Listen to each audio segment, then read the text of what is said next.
Every spring, you do everything right. You prepare the beds, you choose good seed, you water on schedule, you check the weather, and then one morning, you walk outside at sunrise, coffee in your hand, the light still soft on the soil, and you find it. The holes punched through the leaves, the seedlings snapped clean at the stem, whole rows that were thriving yesterday, now stripped to the veins. Something has been feeding in the dark, and no matter how many bottles of spray you bring home, it keeps coming back. If that frustration feels familiar, I want to tell you about something old, something gardeners leaned on for generations, long before the store shelves filled up with chemicals you can barely pronounce. It comes down to two cheap metals. You can buy them almost anywhere for the price of a sandwich. And the strange part, how few people use them today. Now, I'm not going to lie to you the way some channels will. These two metals do not wipe out every insect on Earth forever. Anyone who promises that is selling you a dream. But used the right way, they change how your garden defends itself. And that is a far more powerful idea than any spray. So let me show you what's real, what's myth, and why most of us simply forgot. It started for me with an old gardener, let's call him Eli. I'd heard he grew potatoes that the Colorado potato beetle wouldn't touch, which, if you've ever grown potatoes, sounds like a tall tale. Those beetles can skeletonize a row in days. So I drove out to see for myself, expecting the usual smell of pesticide hanging in the air. There was nothing. No spray rig, no blue residue on the leaves, just clean, broad, dark green plants standing in neat rows. And when I asked him how, he smiled and said, 2 metals and a little patience. The first one is copper. Eli ran thin copper strips around the edges of his beds, low to the ground, a band of bright metal circling the plants like a fence. And here is what it actually does. When a slug or a snail tries to cross bare copper, it runs into trouble. The wet film on its body reacts with the metal and produces a sensation it doesn't like enough to turn it back. It's not magic, it's not electrocution, it's chemistry and discomfort. Gardeners and researchers have tested copper as a slug barrier for decades, and the results are genuinely encouraging, even if they're not perfect. For slugs, snails, and some of the soft crawling pests that do their damage at night, a clean copper edge is a real deterrent, and copper doesn't rot, it doesn't wash away. One strip can sit in your garden for years, so that's the first payoff, and it's a good one, but I could already see the problem. And maybe you can too. A barrier on the ground does nothing about the things that fly. Aphids drift in on the wind, beetles arrive on the wing and lay their eggs right on the leaf. You can fence out every slug in the county and still watch your plants get eaten from above. Copper alone, honestly, is only half the story, which is exactly why Eli reached for a second metal. That metal is zinc.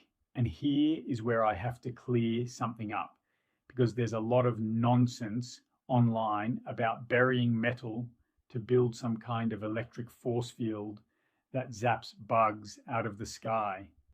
That isn't how plants work, and chasing it just wastes your money and poisons your soil.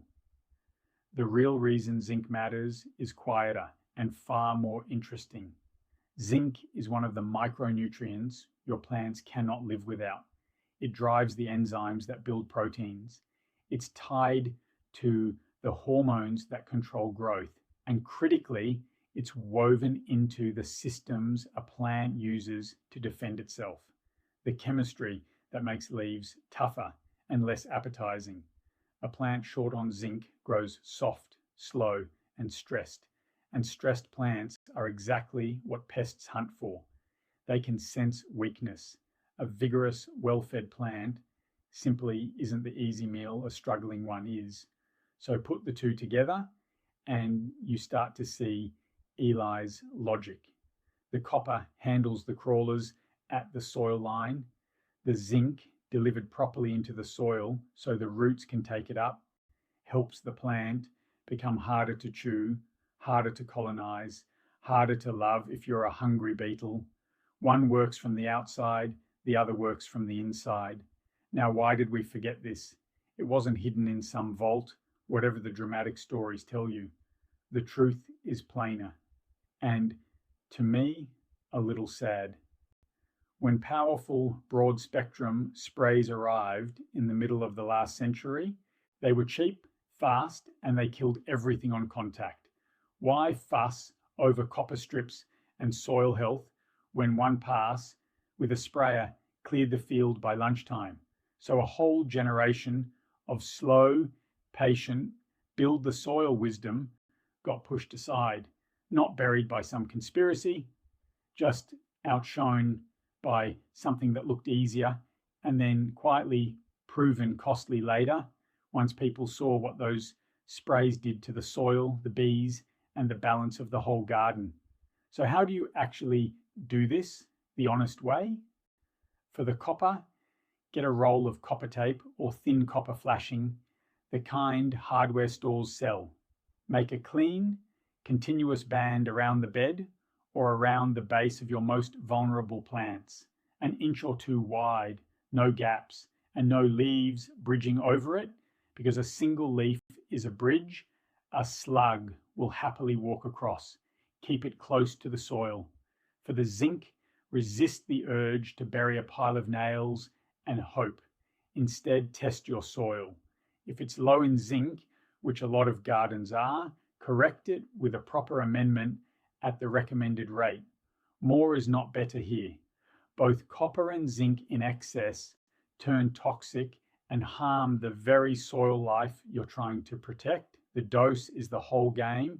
What should you expect once it's in? Be patient. In the first week or two, you'll notice fewer slug trails, fewer nibbled seedlings at dawn. That's the copper earning its keep. The deeper change is slower. Over the season, as the plant's nutrition comes into balance, you'll see leaves get thicker, color get richer, and the plants shrug off the pressure that used to flatten them. It won't be a garden with zero insects. A garden with zero insects is a dead garden. It'll be a garden where the insects stop winning. And this is the part Eli wanted me to really hear. The part that turns a trick into a philosophy. We've been taught to fight pests by killing them, one spray at a time, forever. But the old growers understood something we let slip. You don't win by killing every bug. You win by growing a plant so strong, so well-fed, so genuinely healthy that it defends itself. Stop fighting the bugs. Feed the plant. That's the whole secret. And it's been sitting in plain sight the entire time. The most common mistake I see, people treat this like a gadget instead of a system. They tape some copper on top of the mulch where it never touches a slug's path, then dump random metal in the ground and call it done. It doesn't work that way. The copper has to form a real, unbroken edge at soil level. The nutrition has to actually reach the roots in the right amount. Do those two things properly and patiently, and you've rebuilt something our grandparents understood without ever needing a label to explain it. So here is what I'll leave you with. The knowledge wasn't stolen from us. It was just unglamorous, and we traded patience for speed. The good news, nothing about it is locked away. You can start this weekend with 2 cheap metals and a willingness to think about your soil instead of just your spray bottle. Try the copper edge on one bed. Get your soil tested. Watch what happens over a single season and judge it with your own eyes. Then come tell me in the comments what you saw, because I read them and the best discoveries in this garden community come from you. Copper and zinc are only the beginning. There are older, stranger, genuinely effective things our grandparents knew, and in the next one, I'll show you another.